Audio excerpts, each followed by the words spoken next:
नमस्कार साथियों, T for teacher के यूट्यूब चैनल पर आप सभी का हार्दिक स्वागत है। आज के इस वीडियो में हम डिस्कस करने वाले हैं सामान्य हिंदी के 15 अति महत्वपूर्ण वस्तुनिष्ठ प्रश्नों को और ये इसका 19वां भाग है। तो चलिए आज के इस वीडियो को शुरू करते हैं और बढ़ते हैं प्रश्न संख्या 1 की ओर।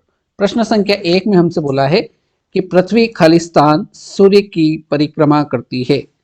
अविराम, अक्सर, अविराम या ज्यादातर।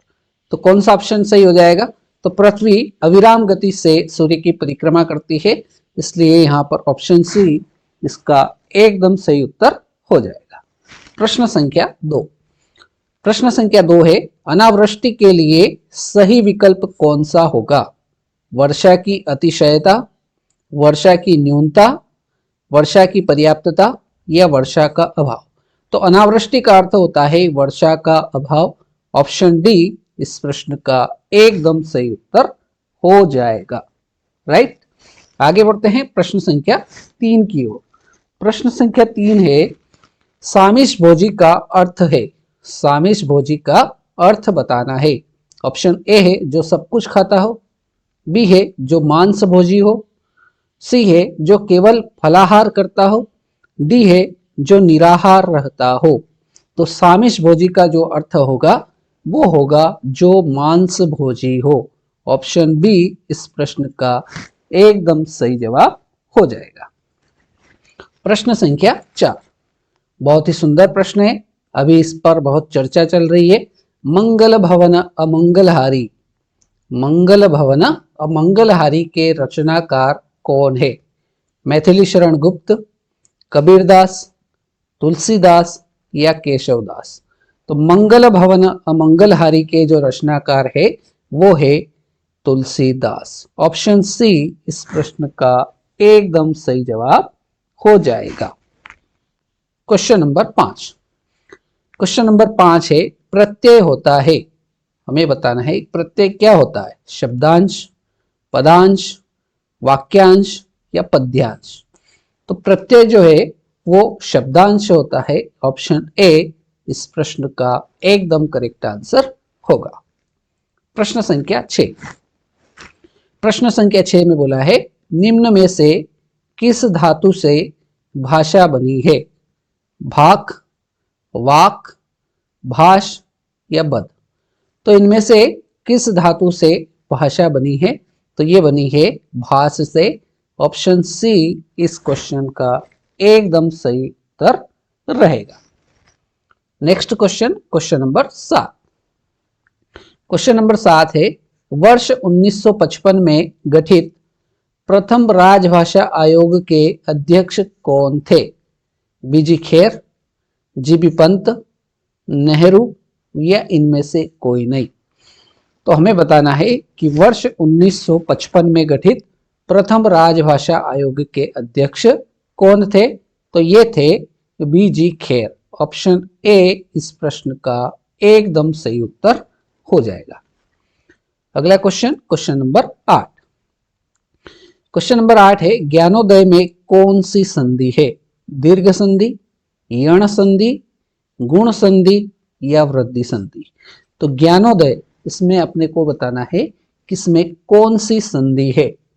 तो यहां पर देखिए, यहां पर एक मात्रा, और हमने देखा था कि गुण संधि वहां होती है जहां पर एक मात्रा आती है, इसलिए यहां पर ज्ञानोदय में एक मात्रा है, एक ही, इसलिए ऑप्शन सी गुण संधि इस प्रश्न का बिल्कुल सही जवाब हो जाएगा।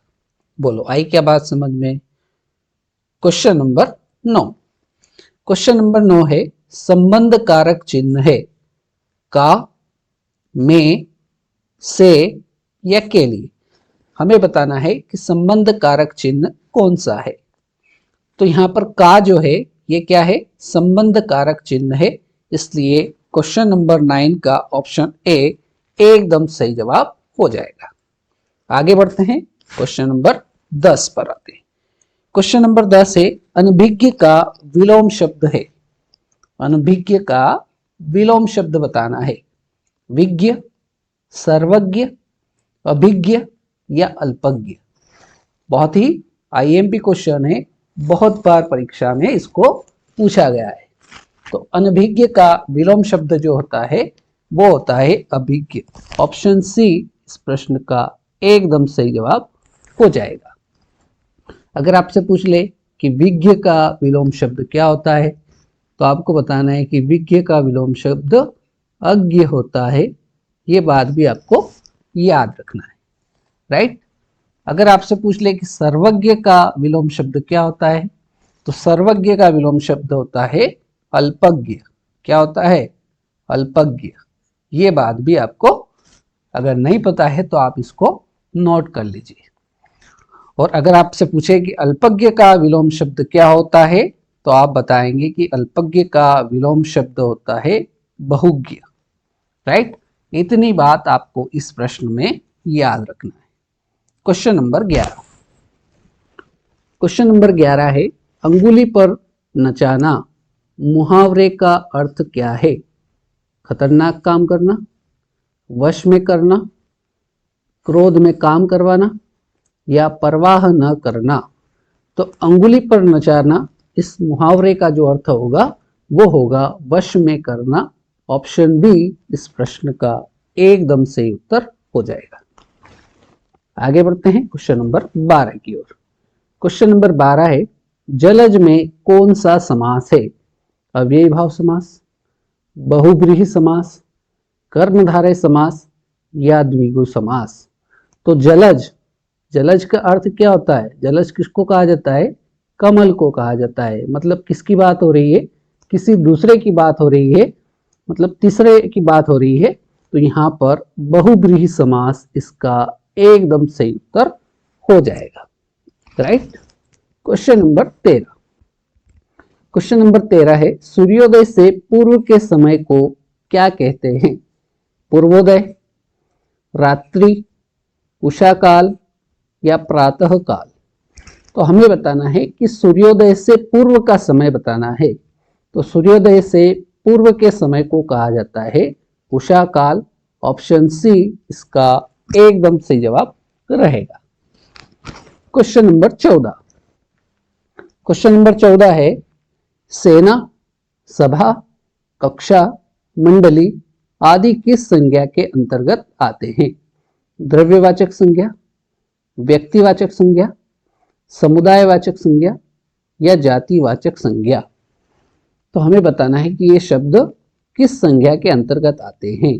सेना, सभा, कक्षा, या मंडली। तो इसमें देखिए ये सारे जो शब्द है इसमें किसी समुदाय की बात होती है, इसलिए यहाँ पर समुदायवाचक संज्ञा। ऑप्शन सी इस प्रश्न का एकदम सही जवाब हो जाएगा। अब बारी है आज की इस वीडियो के अंतिम प्रश्न, प्रश्न संख्या 15 की। प्रश्न संख्या 15 कह रहा है, आम शब्द में कौन सी संज्ञा है? समूहवाचक, व्यक्तिवाचक, द्रव्यवाचक, या जातिवाचक। तो आम शब्द में कौन सी संज्ञा हो जाएगी? इसमें हो जाएगी जातिवाचक संज्ञा। ऑप्शन डी इसका एकदम से उत्तर हो जाएगा, ठीक। तो इस प्रकार से आज का ये वीडियो हमारा 19वां भाग था। इसमें हमने हिंदी के 15 महत्वपूर्ण ऑब्जेक्टिव क्वेश्चन को हल किया।